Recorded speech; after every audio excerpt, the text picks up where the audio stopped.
Hey guys, it's Kate and I hope you're having a great day. I've got my Kuretake palette back. This is the Art Nouveau palette and my little sketchbook here, and I'm just going to do a simple little fall landscape tree scene.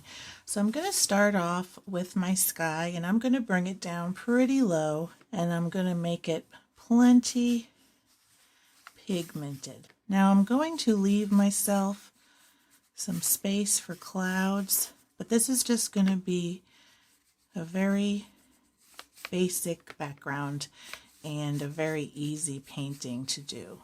Now I've got my first layer here. Now this does not spread the same way as watercolor on paper does, but one thing that's kind of neat about it is you have some interesting textures that you can make without really trying, because it doesn't spread the same way on the paper. So I'm coming in with my darker blue. This is the Cobalt Turquoise Light, and the first color I used was the Pale Aqua. And I'm just going over lightly with my brush and adding in a little bit of that darker color in here. And I'm going to really darken it toward the top, just like that. So now I'm going to go on to the bottom, and I'm going to go into this Mars Yellow to start with.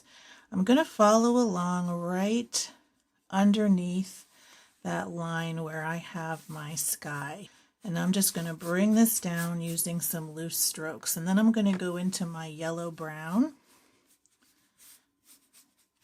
and bring it down the rest of the way. Now I'm going to do just a little bit of stroking back and forth to mix that color a bit. Might grab a little bit of that Mars Yellow and bring it into the bottom here, and then this will be the bottom of our landscape. So I'm going to let this dry completely before adding the next layer, because I'm going to put a layer on over the top, but I don't want it to mix together. So I'll be right back. All right, we are dry, and the next thing I'm going to do is add some little hints of trees and shrubs in the background, and these are going to be colored like it's fall.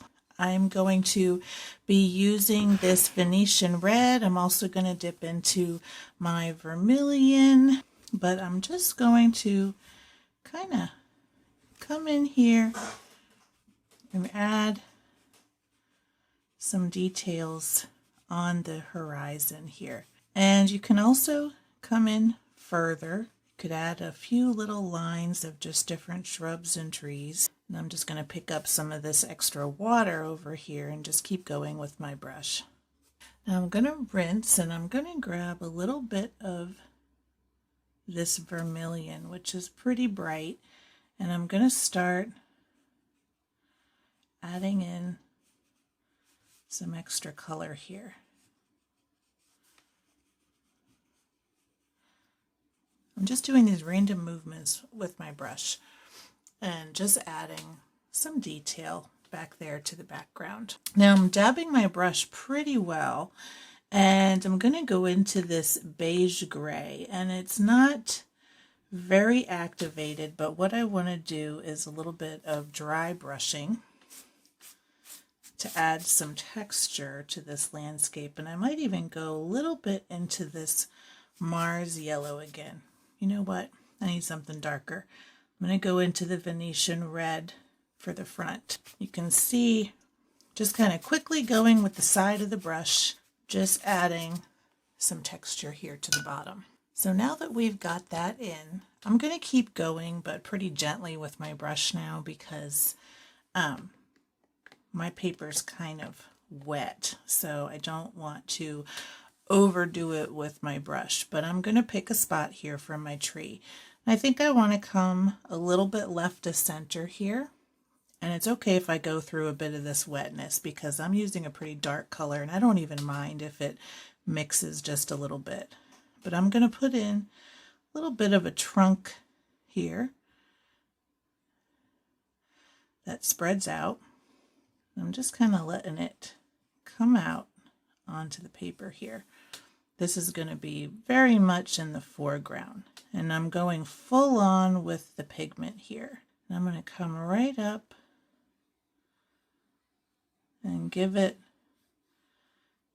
a little bit of thickness and let it come and get thinner as we go out. And I'm not going to do a ton of branches here, just a few little ones, but they're going to be dark.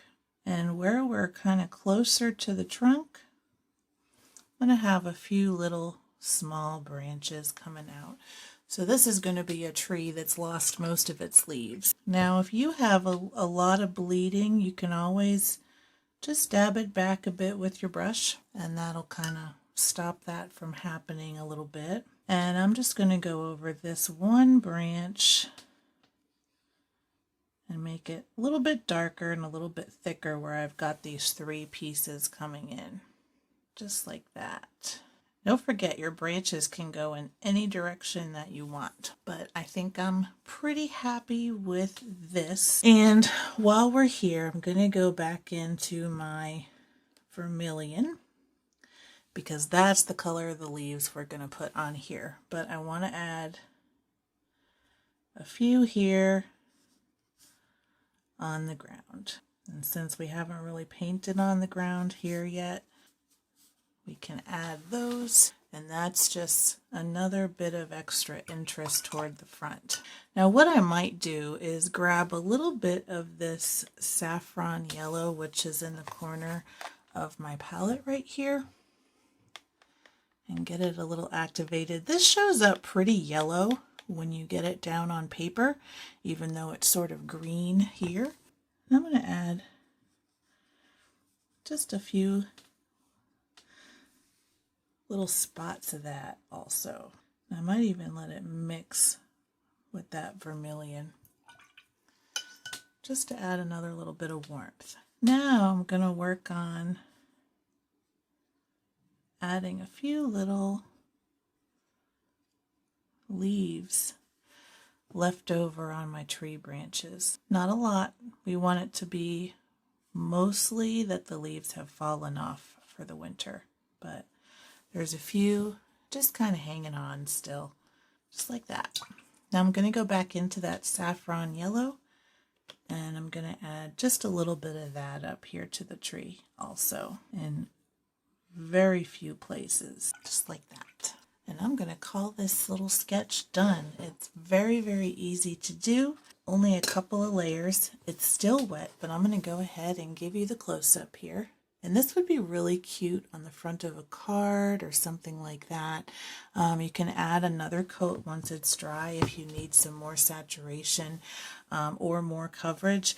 Now these watercolors can be used as gouache, so you can put them down pretty thickly.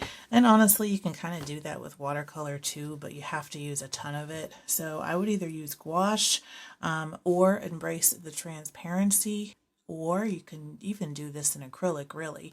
But it's a really fun little one to make, and it's very doodly and very cute, I think. So hope you enjoyed this video. Make sure to give it a thumbs up if you did, and subscribe if you want to see more like this.